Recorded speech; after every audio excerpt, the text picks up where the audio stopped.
Hello my dear friends and students. तो हमारी चल रही थी जीके जीएस के लिए इंपॉर्टेंट क्लास चल रही थी क्वेश्चंस की। तो जीके जीएस एक ऐसा सब्जेक्ट है जो किसी भी कॉम्पिटिटिव एग्जामिनेशन में एक अहम भूमिका निभाता है। ठीक है। तो अपकमिंग एग्जामिनेशन है हमारे पास, एनडीए का हो गया, सीडीएस का हो गया, एसएससी सीएचएस का हो गया, एसएससी एमटीएस का आने वाले एग्जामिनेशन है। इनके लिए हम थोड़ा सा जीके जीएस के क्वेश्चन को प्रिपेयर करते हैं और जो है करंट अफेयर्स भी इसमें थोड़ा सा देख लेंगे हम। तो चलो शुरू करते हैं। करंट अफेयर अगली वीडियो में देखेंगे, दूसरी वीडियो करंट अफेयर की लाएंगे। तो इसमें जो है जीके जीएस के कुछ इंपॉर्टेंट क्वेश्चन देखते हैं। तो चलो शुरू करते हैं। पहला क्वेश्चन है हमारे पास, नोबेल पुरस्कार भारत में नोबेल पुरस्कार प्राप्त करने वाली प्रथम महिला कौन थी। ठीक है। इसके ऑप्शन है हमारे पास इंदिरा गांधी, मदर टेरेसा और मीरा कुमार। इनमें से हमको बताना है नोबेल पुरस्कार प्राप्त करने वाली प्रथम महिला कौन थी। प्रथम महिला पूछ रहे हो तो इसका आंसर है हमारे पास मदर टेरेसा। मदर टेरेसा को नोबेल पुरस्कार क्यों दिया गया था? उनके लिए जो है मानवता के लिए दिया गया था। इसको देखते हैं हम। तो मदर टेरेसा को यह पुरस्कार जो है पीड़ितों की मदद, मानवता के लिए उनके प्रयासों के लिए दिया गया था। ठीक है। उनको जो है ये पुरस्कार पीड़ितों की मदद और मानवता के लिए उनके प्रयासों का के लिए दिया गया था। मदर टेरेसा ने भारत में गरीबों के बीच रहकर उनकी मदद की थी, इसलिए भी उनको जो है ये पुरस्कार दिया गया है। ठीक है। और अब क्वेश्चन नंबर 2 है हमारे पास, भारत रत्न प्राप्त करने वाली प्रथम महिला कौन थी। ठीक है। भारत रत्न जो है प्राप्त करने वाली प्रथम महिला कौन थी? ऑप्शन है आपके पास आपके, लता मंगेशकर, इंदिरा गांधी और उस्ताद बिस्मिल्लाह खां। आपको ये बताना है कि भारत रत्न प्राप्त करने वाली प्रथम महिला कौन थी। तो इसका आंसर आंसर है हमारे पास इंदिरा गांधी। इंदिरा गांधी को जो है भारत रत्न क्यों मिला था? प्रथम भारत रत्न प्राप्त करने वाली ये महिला थी। तो क्यों मिला था इनको? इनको जो है भारत और बांग्लादेश के युद्ध में जो है अहम भूमिका निभाने के लिए ये पुरस्कार दिया गया था। कौन सा? भारत रत्न। अगला क्वेश्चन देखते हैं अब हम। क्वेश्चन नंबर 3 है हमारे पास, भारत का सबसे बड़ा पशु मेला कहाँ लगता है। ठीक है। भारत का सबसे बड़ा पशु मेला जो है, पशु मेला कह रहे हैं, पशु मेला कहाँ लगते हैं? आपके ऑप्शन है अहमदाबाद, सोनपुर, सोनपुर में, ठीक है, जयपुर में। तो कहाँ लगता है हमारा सबसे बड़ा पशु मेला? तो सबसे बड़ा पशु मेला हमारा लगता है सोनपुर में। सोनपुर कहाँ है? बिहार में स्थित है। ठीक है। यहाँ जो है सबसे बड़ा, देश का सबसे बड़ा पशु मेला लगता है। क्वेश्चन नंबर 4 है अब हमारे पास, कौन सी नदी दक्षिण भारत की गंगा कहलाती है? दक्षिण भारत की गंगा कौन सी नदी कहलाती है? आपके ऑप्शन है गोदावरी नदी, कृष्णा नदी, कावेरी नदी।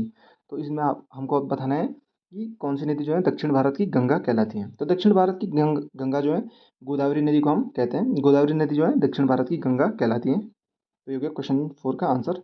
तो आप देखते हैं आगे। क्वेश्चन नंबर 5 है हमारे पास, भारतीय सिनेमा के जनक कौन है? भारतीय सिनेमा के जनक कौन है? आपके क्वेश्चन, सॉरी, आपके ऑप्शन है दादा साहब फाल्के, दिलीप कुमार और राजेश खन्ना। इनमें से आपको बताना है कि भारतीय सिनेमा के जनक कौन थे। तो इसका आंसर है हमारे पास दादा साहब फाल्के। इनको भारतीय सिनेमा का जनक क्यों कहा जाता है? क्योंकि जो है इन्होंने पहली फीचर फिल्म का निर्माण किया था जिसका नाम था राजा हरिश्चंद्र। इसलिए जो है, और इन्होंने भारतीय सिनेमा के प्रति अहम रुचि दिखाई थी, इसलिए जो है इन्हें भारतीय सिनेमा के जनक कहा जाता है। ठीक है। भारतीय सिनेमा का पिता भी कहा जाता है, वही हुआ सेम। भारतीय सिनेमा के जनक दादा साहब फाल्के। ये हो गया क्वेश्चन नंबर 5 का आंसर। क्वेश्चन नंबर 6 था हमारे पास, भौतिक विज्ञान में नोबेल पुरस्कार प्राप्त करने वाले प्रथम भारतीय कौन थे? भौतिक विज्ञान में नोबेल पुरस्कार प्राप्त करने वाले प्रथम भारतीय कौन थे? ऑप्शन है आपके पास सीवी रमन, सत्येंद्र नाथ बोस, अमर्त्य सेन। तो इनमें से आपको बताना है कि भौतिक विज्ञान में नोबेल पुरस्कार प्राप्त करने वाले प्रथम भारतीय कौन थे। तो आपका आंसर है यहाँ पे सीवी रमन जो है भौतिक विज्ञान में नोबेल पुरस्कार प्राप्त करने वाले प्रथम भारतीय थे। ठीक है। तो ये गया क्वेश्चन नंबर 6 का आंसर। क्वेश्चन नंबर 7 है हमारे पास, गंगा एवं ब्रह्मपुत्र की संयुक्त जलधारा किस नाम से जानी जाती है? ठीक है।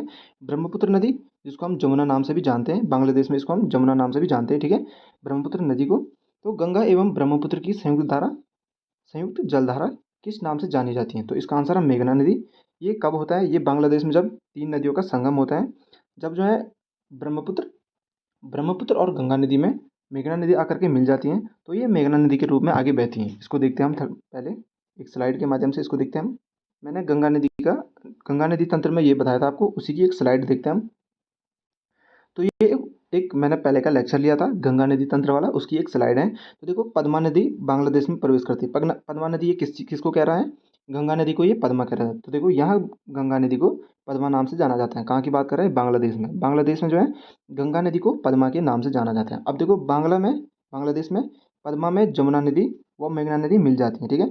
पहले जो है पद्मा और जमुना नदी आपस में मिलती हैं, फिर आगे बहती हैं, फिर इसमें जो है मेघना नदी मिल जाती है, तथा ये तीनों नदियाँ मिलकर के मेघना नदी के रूप में आगे बहकर दुनिया के सबसे बड़े डेल्टा सुंदरवन डेल्टा का निर्माण करते हैं। ये देखो सुंदरवन डेल्टा, इसका निर्माण कर रहे हैं कौन कौन सी नदी है? पद्मा, जमुना और मेघना नदी मिलकर के दुनिया के सबसे बड़े डेल्टा सुंदरवन डेल्टा का निर्माण करते हैं। तो क्वेश्चन का था हमारे पास पद्मा, गंगा और जमुना की जो है नदी मिलकर के कौन सी नदी बनती है, आगे कौन से बहती है? मेघना नदी के रूप में आगे बहती है।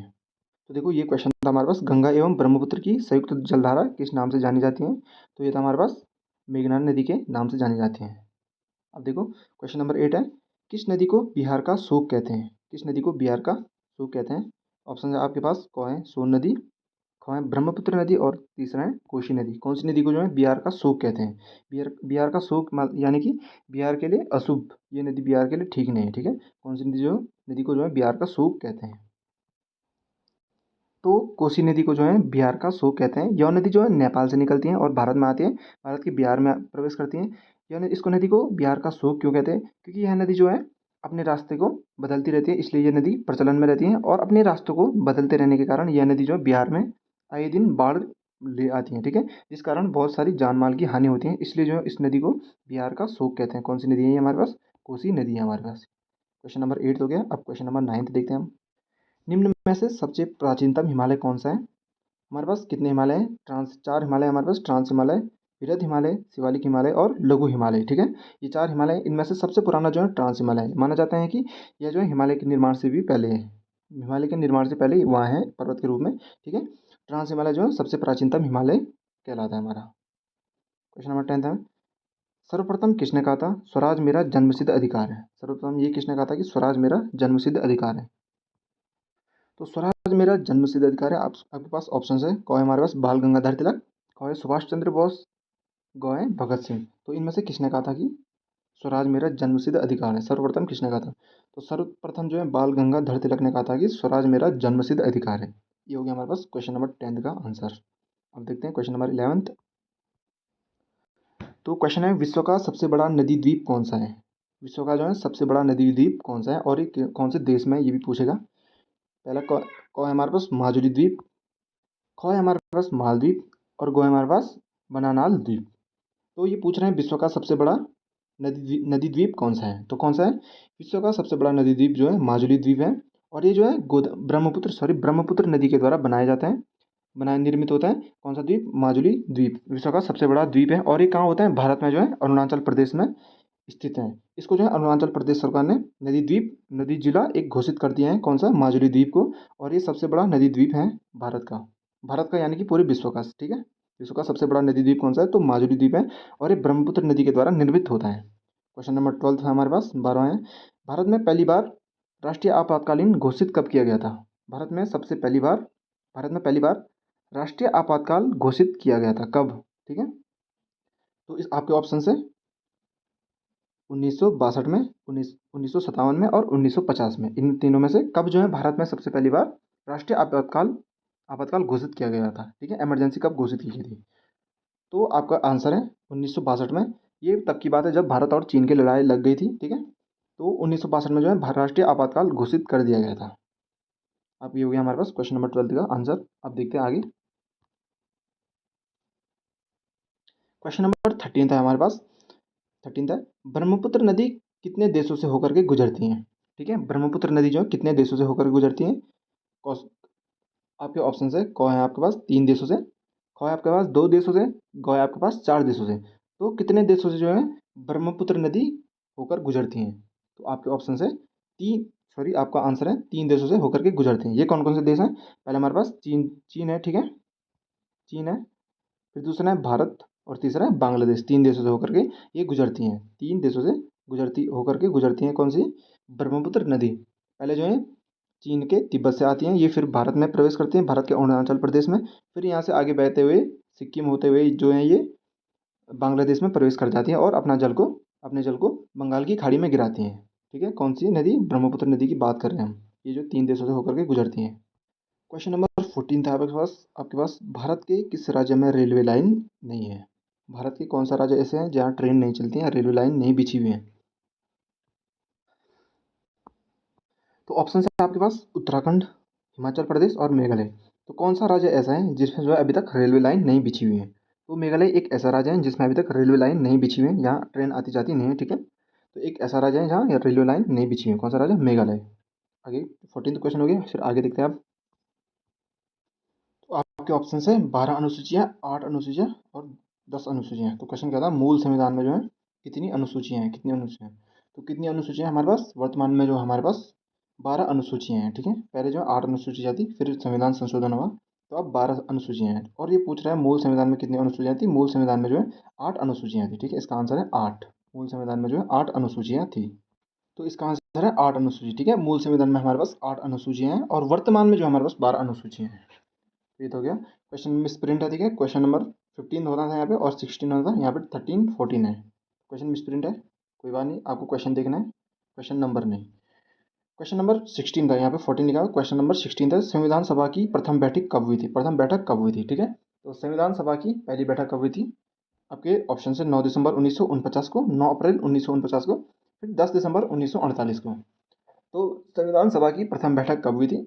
तो आपका आंसर है 9 दिसंबर 1949 को संविधान सभा की प्रथम बैठक हुई थी।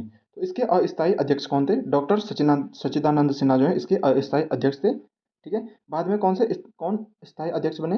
तो बाद में जो है डॉक्टर राजेंद्र प्रसाद जो है इसके अस्थायी अध्यक्ष बने। पहले अस्थायी। अब पूछा जाएगा आपको कि संविधान सभा के अस्थायी अध्यक्ष कौन थे? आपने बोलना है कि डॉक्टर सच्चिदानंद सिन्हा। और पूछा जाए कि संविधान सभा के अध्यक्ष कौन थे, स्थायी अध्यक्ष कौन थे? तो आपका आंसर है यहाँ पे डॉक्टर राजेंद्र प्रसाद। तो ये हमारे पास क्वेश्चन 16। तो आज के लिए इतना ही, इतने क्वेश्चंस बहुत है। मिलते हैं अगली वीडियो में। तो आज के लिए इतना ही।